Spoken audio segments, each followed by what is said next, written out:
ಈ B J ಪಿಗೆ ಮತ್ತು ಟಿ ಎಮ್ ಸಿಗೆ ಇರುವ ಓಟಿನ ಡಿಫರೆನ್ಸ್ ಇರೋದು 32 ಲಕ್ಷ ಅಂತ. ಓಕೆ, ಆಯ್ತಾ? ಆದರೆ ನಾವು ಭಾಳ ಸರಳವಾಗಿ ಹೇಳ್ಬೋದು ಅದನ್ನು, ಅದಲ್ಲ, ಅದಕ್ಕಿಂತಲೂ ಡೀಪಾಗಿ ಹೋಗಿದ್ದಾರೆ ಅವರು. ಇತ್ತೀಚೆಗೆ ಟೆಲಿಗ್ರಾಫಲ್ಲೇ ಏನೋ ಒಂದು ಸ್ಟೋರಿ ಬಂದಿದೆ. 30 ಕ್ಷೇತ್ರಗಳಲ್ಲಿ ಟಿ ಎಮ್ ಸಿ 5,000 ಮತಗಳಿಂದ ಗೆದ್ದಿತ್ತು ಲಾಸ್ಟ್ ಟೈಮ್. ಆ 32 ಕ್ಷೇತ್ರಗಳನ್ನು ಕಾನ್ಸಂಟ್ರೇಟ್ ಮಾಡಿದ್ದಾರೆ ಅಂತ.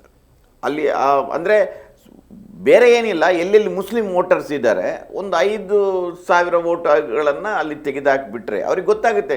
ಈಗ ಇವತ್ತು ಬೂತ್ ಲೆವೆಲಲ್ಲಿ ಎಲ್ಲ ನಿಮಗೆ ವೋಟಿಂಗ್ ಪ್ಯಾಟರ್ನ್ ಗೊತ್ತಾಗಿರುತ್ತೆ. ಅಲ್ಲಿ ತೆಗೆದುಹಾಕಿ ಅದನ್ನು ಮಾಡಿದ್ದಾರೆ. ಭವಾನಿಪುರದಲ್ಲೂ ಮಾಡಿದ್ದಾರೆ, ಭವಾನಿಪುರ ಕ್ಷೇತ್ರದಲ್ಲೂ ಮಾಡಿದ್ದಾರೆ. ಅದರಿಂದ ಭಾಳ ವ್ಯವಸ್ಥಿತವಾಗಿ ಒಂದು ಆ ಲೆವೆಲಲ್ಲಿ ನಡೆದಿದೆ.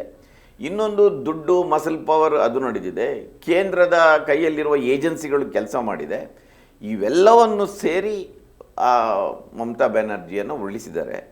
ಅದರಿಂದ ಇದು ಭಾಳ ಸರಳವಾದ, ಇಲ್ಲದೆ ನ್ಯಾಯಯುತವಾಗಿ ನಡೆದ ಚುನಾವಣೆ ಅಂತ ನನಗಂತ ಅನಿಸೋದಿಲ್ಲ. ವೆಸ್ಟ್ ಬೆಂಗಾಲ್ ಮಟ್ಟ, ನಾನು ಉಳಿದ ರಾಜ್ಯಗಳ ಬಗ್ಗೆ ಮಾತಾಡೋದಿಲ್ಲ. ವೆಸ್ಟ್ ಬೆಂಗಾಲ್ ಅದು ಬಿಹಾರದಲ್ಲಿ ಅದರದ್ದು ಝಲಕ್ ತೋರಿಸಿದ್ರು.